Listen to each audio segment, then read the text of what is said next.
Sziasztok! Ma folytatjuk az Erdély története, történelme című sorozatunkat.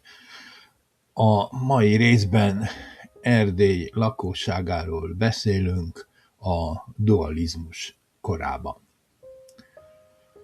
Az Erdély lakossága a dualizmus fél évszázada alatt jelentős mértékben gyaporodott, bár a népszaporulat nem volt egyforma. Magas volt például Szatmár, Bihar, Máramaros és az úgynevezett Szolnok, Dobóka vármegyékben. Ezekben a vármegyékben magas volt a népszaporulat, és alacsonyabb a többi területeken, leginkább Dél-Erdélyben. A számszerű gyaporodás az 1880-as valamivel több mint 4 millióról 1910-re elérte az 5,2 milliót. A népszámlálások adatait összesítve Belső Erdélyre, Bánságra és a Partiumra. Ezen belül különösen a városi lakosság gyaporodott.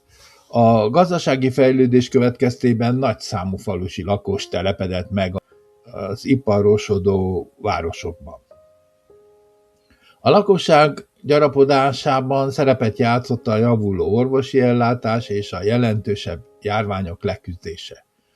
Az utolsó kolera járvány 1869-ben pusztított Erdélyben. Később majd a világháború idején érte el a tartományt, és az egész országot jelentős vérvesztesség érte. A két esemény között a századforduló körül csúcsosodó kivándorlási hullám is nagy volt, főleg a szegényebb, elmaradottabb vidékekről. Erdély társadalma szorosan kapcsolódott a földhöz, a mezőgazdasághoz, a lakosság legnagyobb részét a kisbirtokos parasztok alkották, a volt jobbágyok és zsellérek leszármazottjai. A középbirtokosok száma elég jelentős volt, főleg egyes térségekben, a Szászföldön például. A hajdani kisnemesség nem rendelkezett számottevő birtokkal, birtok nagyságát illetően beilleszkedett a középbirtokos parasztok közé.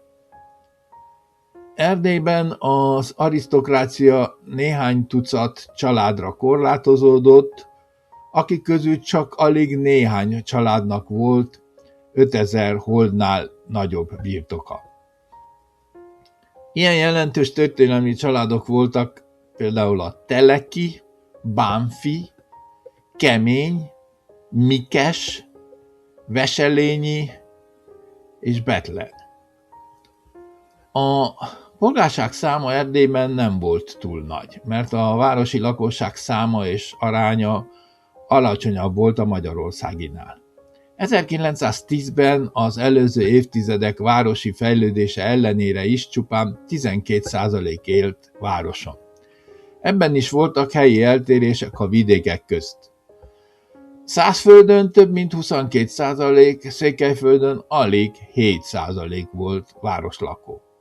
A polgárság számában jelentős volt a nem magyarok, főleg németek, szászok és zsidók aránya.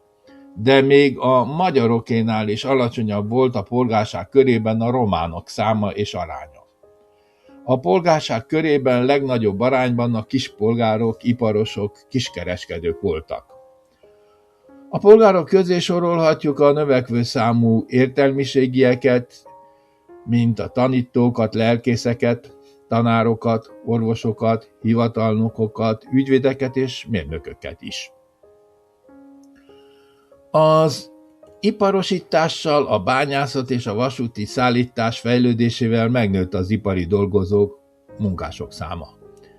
Kik körében inkább németek, magyarok és szlovákok képviseltek jelentős számot. A legnépesebb erdélyi városok 1880-ban még nem érték el az 50 ezres lélekszámot, de az első világháború előtti utolsó népszámláláskor már több város meghaladta a 60, sőt 70 ezer lakost. A most látható táblázaton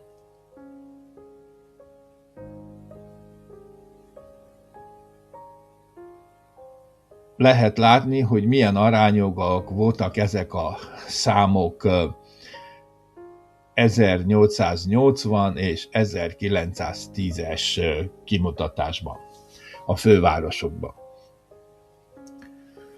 Amint mondtam, a táblázat adataiból látható, hogy az erdélyi központi településeknek szellemi fővárosának számító Kolozsvár kivételével az alföldi városoknak volt számottevő lakossága, illetve a lakosság gyaporodása is ott volt jelentős a két népszámlálás között.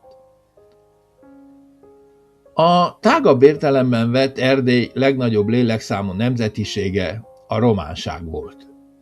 1880-ban ők alkották a lakosság 57%-át, és 1910-ben az 54%-át.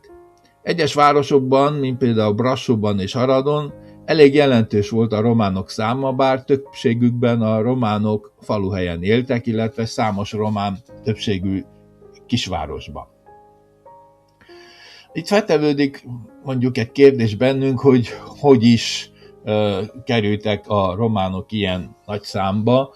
A természetes szaporulat persze megvan, de például az utolsó tatárjárás idején, ami 1717-ben volt, a tatárok nagy sebességgel átvonultak Erdélye, Máramaros felől törve be Erdélybe. Nekik a fő céljuk az volt, hogy minél több rabszolgát vigyenek el, és raboljanak, nem is annyira a győzelem, gyilkosság. Lényegében ők sosem területi céllal, tehát hogy elfoglaljanak egy területet, azért jöttek Erdélybe vagy Magyarországra. A románok által rakott románsági területeken a felderítők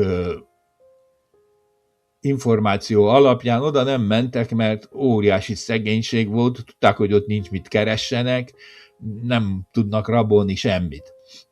Mit csináltak? Erdélyt nagy sebességgel, maximum egy nap, ha ültek egy helyen, átrohantak rajta, minél több rabszolgát szedtek össze, elvitték az embereket, a munkára való embereket, meg mindenki mást, akit lehetett, elhajtottak a szószoros értelmibe. A fő útvonalakon mentek, ahol a falvak és városok voltak, nem mentek a hegyekbe, nem kerestek ott semmit, a főbb útvonalakon mentek, amint mondtam, és onnan mindenkit összeszedve, miután elvonultak, a lakosság, amelyiket elvitték rabszolgának, azok hátrahagytak mindent. Épületeket, házakot, mindent ott hagytak érintetlenül. A hegyekbe, zömmel a hegyekbe élő románság beszivárgott utána, ahogy lecsillaposodott a helyzet, beszivárogtak a falvakba, városokba, és készen megkaptak mindent. Az ott hagyott dolgok, nem volt más dolguk, csak beköltözni. Nem kellett hozzanak semmit, nem kellett csinálnak semmit. Így lett az, hogy az addig teljesen 100%-os magyar települések egy szempillantás alatt szinte egyik napról a másikra csak román lakossággal telt meg. Egyik nap még magyarok voltak, a tatárok átvonultak, másnap a következő napokban csak románok voltak. Tehát így történt ez a nagyfogú román többség. A magyarok 1910-ben a lakosság közel 32%-át alkották egész Erdélyben. A magyarok nem oszlottak meg egyenletesen. Jelentős többséget alkottak Székelyföldön és a Partium egyes részein. Viszont kisebbségben voltak Dél-Erdélyben, Bánságban és Máramarosban. Amint a városok táblázatából is kitűnik, a legmagyarabb városok Nagyvárad, Marosvásárhely és Kolozsvár voltak. A németek jelentős számot és arányt Temesváron, Brassóban képviseltek, valamint a többi 100 városban.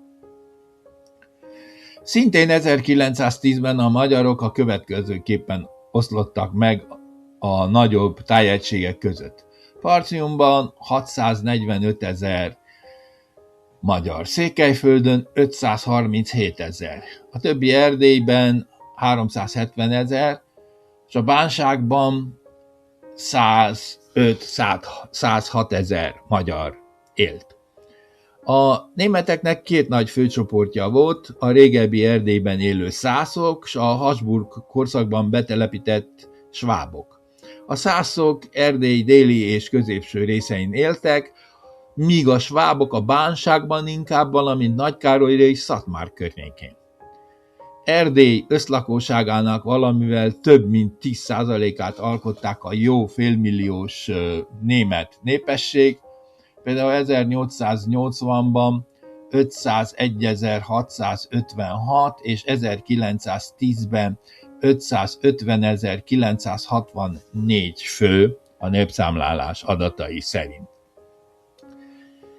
Egyéb kisebb nemzetiségek is éltek Erdélyben néhány tízezres nagyságrendben, mint például a szerbek, szlovákok, ruszinok, zsidók és a cigányok. Illetve más, még kisebb, néhány kisebb népesség pár ezres nagyságrendben. Ezek közül megemlítendőnk a bolgárok, az örmények és a horvátok is. Erdély nem csak etnikai téren volt vegyes összetételű, hanem vallási téren is. Az 1880-as 4 milliónyi erdélyi lakos megoszlott legalább 7 jelentősebb felekezet között. A legnagyobb számban a görög-keletiek, az ortodoxok voltak már, tehát az ortodox vallásúak voltak úgy 1380 000.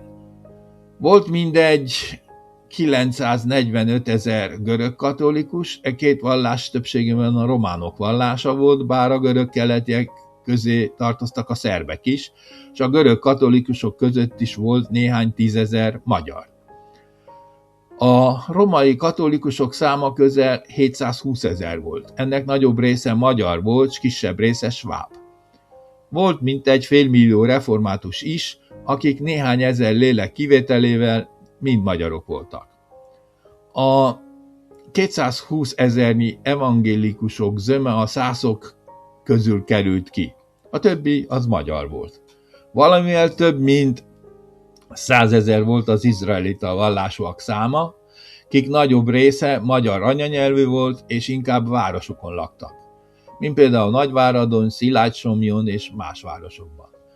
A legkisebb számban a történelmi egyházak hívei közül az unitáriusok voltak, az ő számuk meghaladta az 50 000, és ők magyarok voltak mind.